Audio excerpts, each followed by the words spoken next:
Welcome to Comic and Screen. My name is Sam Otten. With me is Jason Book, and in this video we're going to talk about All-Star Batman issue number 2. So this is Scott Snyder's next story for us on the Batman character after his epic run on the Batman title itself. So this is All-Star Batman going on this road trip with Two-Face, and Two-Face kind of blackmailed all of Gotham City saying, I'm going to release whatever I have on you unless you can take down Batman. So, there's a lot of people coming after Batman from a lot of different angles, including possibly some of Batman's own friends and allies because of that threat from Two-Face. So, a lot of stuff happened in this issue. Let's just start right off, Jason, with that first action scene where we have Killer Croc, we've got King Shark, we've got Amygdala. So what'd you make of that first opening with the big guys? I thought it was really cool. When we get into our back and forths on John Romita Jr.'s art, it does lend itself to stuff like this because it's laid out really well like a storyboard scene for a movie, and the action was really good and effective. And all I gotta say is this: I've been reading Batman my whole life, and if someone can come up with something new I've never seen before in a Batman's book that makes me stop and go, that is amazing, that would be the scene with the bat ears being turned into knife blades and then being put back into his costume.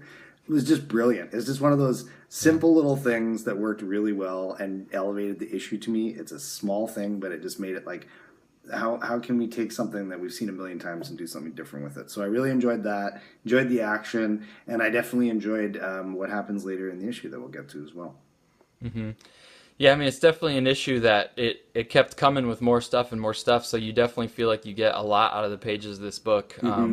And yeah, that opening one, I was just kind of like, oh, cool, Killer Croc, and then whoa, King Shark, and whoa, Amygdala. Like, it's kind of like, wow, they're just kind of, it feels like Scott Snyder's having fun, and he's like, okay. Yeah. I think that the editorial at DC is just telling him, go ahead and play with the stuff that you want to play with, and if you want to throw in another one, throw it in. Yeah. And so Scott Snyder is sort of, I think, like just a happy creative person saying like, okay, I'm going to do this. I have this idea.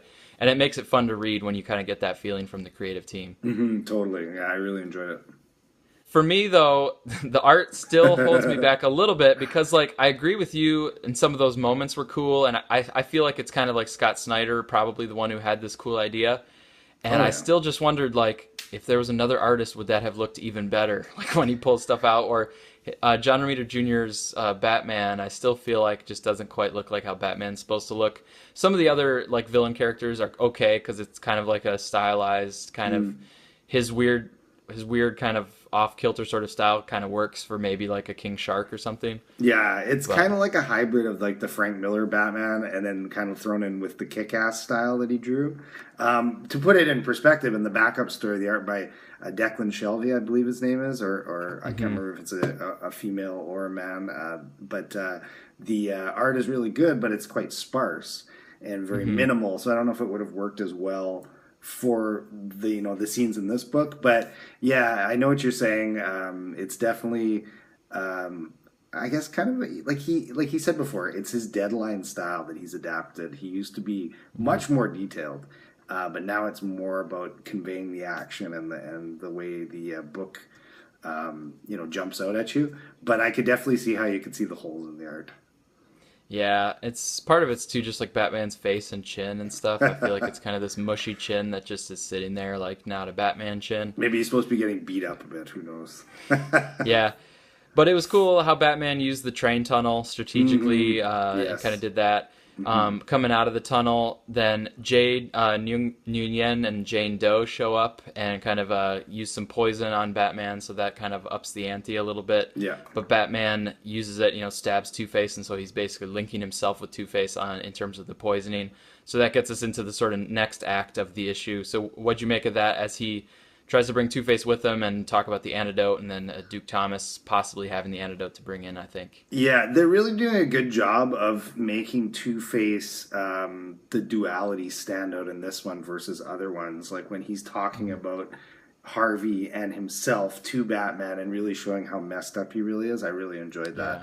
Yeah. It worked well. And even if you're not a huge fan of Romita's art, I really like the way he drew Two-Face's disfigurement, because so many artists draw it kind of always the same, which is that Neil Adams kind of ripoff, because he was one of the first people to really do it well. It definitely was its own thing here, and I like that. Yeah, that's one thing. In issue 1, I said John Romita Jr. pretty good marks from me on the Two-Face character. Yeah, And yeah, here I'd say the same thing. Two-Face at least looks pretty good and has yeah. definitely Two-Face has a, a character, a style to it that I Yes. think works pretty well. Hmm. And you're right, there was that nice scene, not only Two-Face himself, but then when Alfred and Duke are talking about Two-Face, and Alfred's kind of filling in Duke a little bit on the deal with Two-Face, and that was a nice way to get into that character, into what's going on with Two-Face as well. Totally. That being said, I really like the character of Duke, but I don't like this costume at all. It looks like a motorcycle outfit that he's just throwing on, and maybe that's part of it, but does not. I know they want to make him stand out and not be a Robin, but it's just a little bit. I just expected more in the design from it, and I think it was designed by Capullo because it was in the first run as well, right? Yep. Yeah. Yeah, I could see both sides of that. I can see where you're coming from Yeah, yeah. on that. I think I'm curious what Scott Snyder has planned for Duke Yes. and later on when his kind of big moment's going to be, and then see how it looks for that too. Yeah, hopefully he's not tied down to what Tom King said he's doing. Remember in the other Batman book about what might happen to him. So That's right. Yeah. It seems like this one is not tied to that probably, but yeah, so there's also an interesting moment there where Alfred says, I hope Two-Face hasn't gotten to anybody that's too close to Batman, because that would be dangerous. And in issue number 1, it seemed like maybe Alfred is yeah. actually a little bit susceptible to the blackmail from Two-Face, so we have to keep a close eye on Alfred going No, forward. totally. Yeah, that works well. It reminds me of something from the Nolan films where they had to keep an eye on the other cops and things like that that had the relatives in the hospitals. Just kind of a different level of tension for the book, so that works well. Yeah.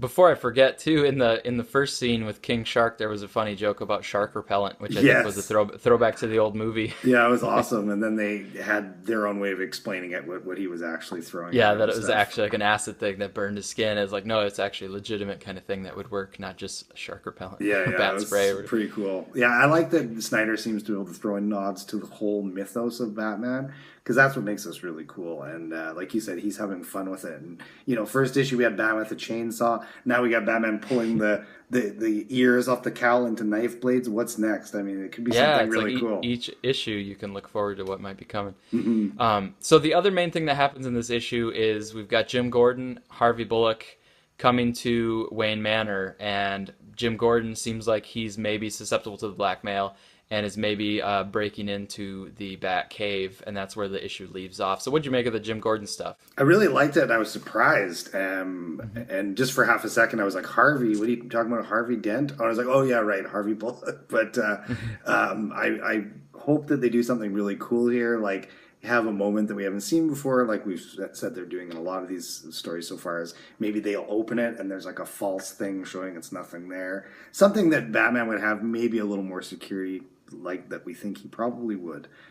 Because I can't see them finding out Batman is Bruce Wayne in the middle of this whole giant arc too. It just seems too crazy. But if we know anything from this guy's writing that we loved for like 50 issues, it's not to underestimate what he could do with it. So they're definitely doing like the cliffhanger type thing very well in each issue, and I like that. Yeah, so again, I'm really happy with Scott Snyder. It's definitely fun to read his stuff, and I think he's been in this zone with Batman for several years now. It's just yeah. fun to see him going through it. But again, the art holds me back a little bit from Gotcha. loving this book even more. I And like hear ya. one moment here was there was the KG Beast, or I guess they called him Oh, the right. Beast here, with Yeah, Knyzev getting hired in by Penguin to come. So a lot of stuff in this issue, really, when you think about it. Yeah. But the Beast shows up and he takes out the van that's, transporting Batman and Yeah. Two-Face.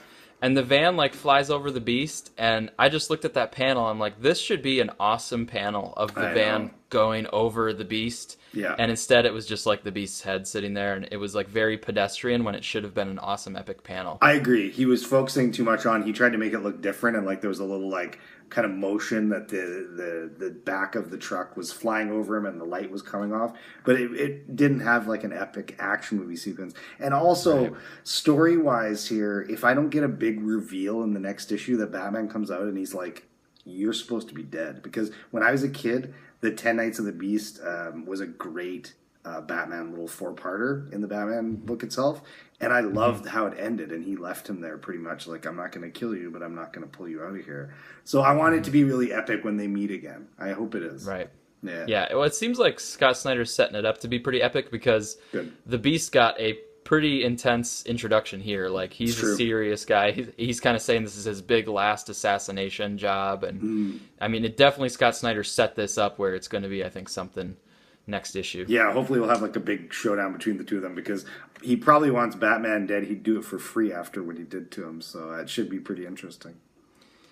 All right, so a lot of stuff here. We've really only scratched the surface. I definitely, if you're a Batman fan, you need to be picking this up. It's a really cool, unique story that it's that story where you're just happy to be reading it and glad you're not missing this. It's kind of the thing where if you're not reading it, you're kind of missing out on something cool that's happening right now. Yeah, that's what I think too. It's definitely like the original Capullo and Snyder run was like just mint Batman, like just essential. But this is almost more like a giant action movie Batman, and like a little bit of James Bond thrown in there, and it doesn't take itself as seriously, I think. And Hmm. it's kind of a nice change. Hmm. Yep, really enjoying it. So, all right, thanks for talking with me about it. You got it.